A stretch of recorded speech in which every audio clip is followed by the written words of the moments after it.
Jersey rise. Madam Chair, I move to strike the requisite number of words. The gentleman is recognized for 5 minutes. I thank the Chair, and I rise in support of this amendment, of which I am a co-sponsor. Over the last several years, we've watched the majority attempt to eliminate, and actually eliminate, at least temporarily, the most successful crime-fighting program in the last 20 years, the Community-Oriented Policing Services, or COPS program. Since this program's creation under President Clinton, it has literally put tens of thousands of police on the beat around the nation. And it has promoted sensitive, effective policing across America. The benefits are real. Crime rates in every category decreased as a result of this program.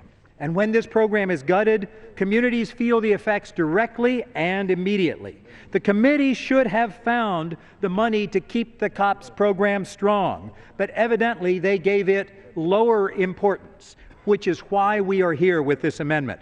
Last fall, the city of Trenton was forced to lay off nearly a third of its uniformed officers. Nearly a third. It's been reported that our state's capital now has the same number of police on its rolls as it did in 1932.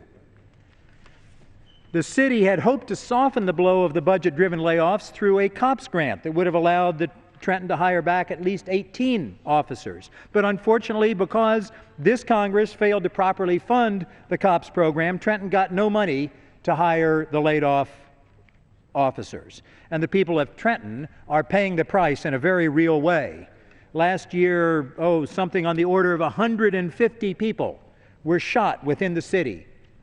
More than twice, way more than twice the previous year. Street robberies, aggravated assaults, burglaries, up alarmingly. And people in the community tell me these trends are continuing to this day. We need more money to rehire more police. We need it now, before more Trentonians and other Americans lose their lives or suffer injury and property loss. Now, I support NASA. I don't like the offset that we're using for this. But we can't allow the COPS program to wither. I wish the committee had funded this program as it should be funded, with enough money to meet the legitimate needs of Trenton and other municipalities around America. Every time I talk with law enforcement officials, I ask, how great is the need? How much can you actually do? And every time they tell me, the need vastly exceeds the resources, and with the resources they could do a better job. This past grant cycle, the COPS office received $2 billion in requests for assistance from around the country, $2 billion, but they only had about $200 million on hand. That's unacceptable. Crime doesn't take a holiday. We need to fully fund the COPS program in order to beat back violent crime around America, to make cities more livable, to make America the place where we all want to live. My hope is that we'll be able to meet that goal during the appropriations conference process, because the subcommittee didn't do it, which is why we're here now.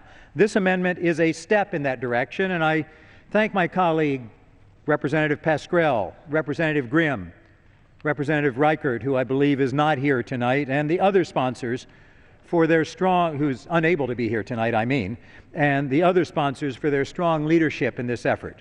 And I urge my colleagues to support this amendment. I yield back any time.